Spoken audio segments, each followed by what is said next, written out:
Okay. ఇక గురుకులాల్లో మనం చూసినాం మొన్నటి వరకు అంటే ఫుడ్ పాయిజనింగ్ కానీ ఇంకా రకరకాల సమస్యలు, విద్యార్థుల మరణాలు. ఇక మెయిన్గా అసలు ఫుడ్ పాయిజనింగ్తో పాటు ఆహార నాణ్యత లేదు, పురుగులన్నం పెడుతురు, నీళ్ళచారు వస్తురు అని చాలా విమర్శలు వచ్చినాయి. నేపథ్యంలో ప్రభుత్వం కూడా అంటే ప్రభుత్వంతో పాటు కీలక అధికారులు, ప్రభుత్వంలో ఉన్నటువంటి ముఖ్యులు గురుకులాల్లోకి వెళ్ళి అక్కడనే భోజనం చేయడం, ఇంకా సన్నబియ్యం అంటే సన్నబియ్యం ఎప్పటి నుంచో ఉన్నాయి, దాంతోపాటు ఆ మెస్ ఛార్జీలు పెంచడము, ఇక నుంచి కఠినంగా ఉంటాం, ఖచ్చితంగా వాళ్ళకు ఒక డైట్ చార్ట్ కూడా ప్రిపేర్ చేసిరు. అంటే వీక్లీ ఒక 2 సార్లు నాన్ వెజ్, ప్రతిరోజు గుడ్డు అంటే నాన్ వెజ్ లేని రోజు గుడ్డు పెట్టడము, పప్పులు, స్నాక్స్ ప్రతిరోజు ఏమి ఇవ్వాలని ఒక డైట్ చార్ట్ కూడా ఓవరాల్గా అంటే మొత్తం గురుకులాలకు ఇదేగా వర్తిస్తుంది అనే విధంగా కూడా ఒక డైట్ చార్ట్ కూడా ప్రిపేర్ చేసారు. అంటే కొంచెం నష్ట నివారణ చర్యలకు అయితే దిగింది ప్రభుత్వము. గత ప్రభుత్వం ఉన్నప్పుడు బాగుండే గురుకులాలు ఇప్పుడు అస్సలు బాగాలేవు, అసలు నాణ్యత లేని ఫుడ్డు, అసలు ఏం పాము కాట్లు, రకరకాల సమస్యలు అని విపక్షాలు మెయిన్గా బీఆర్ఎస్ విమర్శలు చేసిన నేపథ్యంలో దానికి దిద్దుబాటు చర్యలకు అయితే దిగింది ప్రభుత్వము.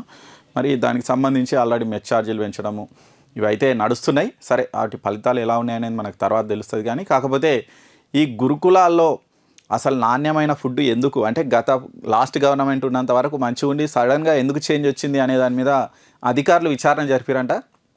మరి ఈ విచారణలో చాలా విభ్రాంతికరమైనటువంటి నిజాలు తెలిసినాయని ఒక న్యూస్ అయితే వచ్చింది. ఇక్కడ చూడొచ్చు.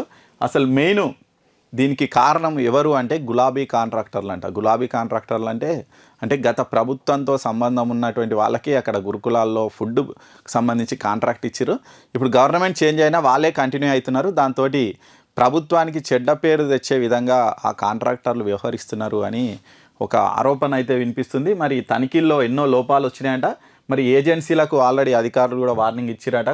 ఇక మీ సేవలు చాలు, మీరు ఇచ్చిన డబ్బుకు న్యాయం చేయడం లేదు, అంటే ప్రభుత్వాన్ని బదలాం చేయనికే మీరు అనవసరంగా ఫుడ్ నాణ్యత లేనిది పెడుతున్నారు, మమ్మల్ని బదలాం చేస్తున్నారు అనే విధంగా వీళ్ళకు ప్రభుత్వానికి రిపోర్ట్ అందిందట. దాంతో ఇమీడియట్గా ఆ ఏజెన్సీలను మార్చే పనిలో పడ్డదట ప్రభుత్వం. ఇమీడియట్గా అందరినీ తొలగించలేరు, కొత్త వారికి అప్పయింపలేరు. కాబట్టి ఆ ఏజెన్సీలకు ఇంకా అక్కడి నుంచి వాళ్ళకు పులి స్టాప్ పెట్టి కొత్త వారితో వాళ్ళని భర్తీ చేయాలని వీళ్ళైతే ప్రభుత్వం అయితే సర్కారు కసరత్తు చేస్తుందట.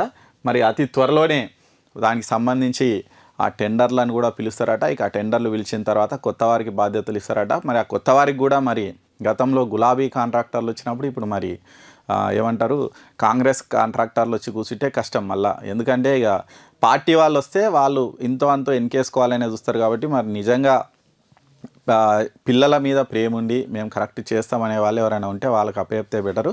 మరి ఆ దిశగా ప్రభుత్వం కూడా పారదర్శకంగా ఎవ్వరికి రాజకీయాలతో సంబంధం లేని వారికి ఆ కాంట్రాక్ట్ అప్పచెప్పాలని అయితే వీళ్ళు ప్రభుత్వం భావిస్తుందట.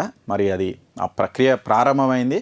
ఇక దాంతోపాటు పాత వాళ్ళు ఎవరైతే ఇప్పటి వరకు ఉన్నారో వాళ్ళు ఖచ్చితంగా నాణ్యత లేకపోతే మాత్రం కఠిన చర్యలు తీసుకుంటామని అధికారులు కూడా వార్నింగ్ ఇచ్చిరట. మరి అందులో నిజమెంత అబద్ధం ఎంత అనేది పక్కకు పెడితే మరి దీని మీద మాత్రం అంటే మేము ఎంత డబ్బులు ఇస్తున్నా ఆ డబ్బులు విద్యార్థుల వరకు చేరకపోతే వేస్ట్. కాబట్టి ఖచ్చితంగా వాళ్ళ మీద అయితే చర్యలు తీసుకోవాలి. పాత వాళ్ళని తొలగించి కొత్త వారికి ఇచ్చే పని అయితే ప్రభుత్వం స్టార్ట్ చేసిందట. ఎందుకంటే ఇక మన చూసిరు వీళ్ళు ఎంత బదలమయ్యారు, వీళ్ళ మీద ఎంత విమర్శలు వచ్చినాయి, మరి అవన్నీ కూడా చూసిరు. ఆల్రెడీ బీఆర్ఎస్ వాళ్ళు పోయి ఆడ హాస్టల్ దగ్గర నిద్రపోవడము, లేకుంటే వాళ్ళ దగ్గర పోయి పరామర్శించడం, రకరకాల ఎన్నో చేసిరు. కాబట్టి ఇవన్నీ భవిష్యత్తులో రాకుండా ఎక్కడికక్కడ దిద్దుబాటు చర్యలకు అయితే దిగిందట ప్రభుత్వం. మరి ఇలాంటి ఫలితం ఇస్తాయి అనేది మనము చూడాల్సింది.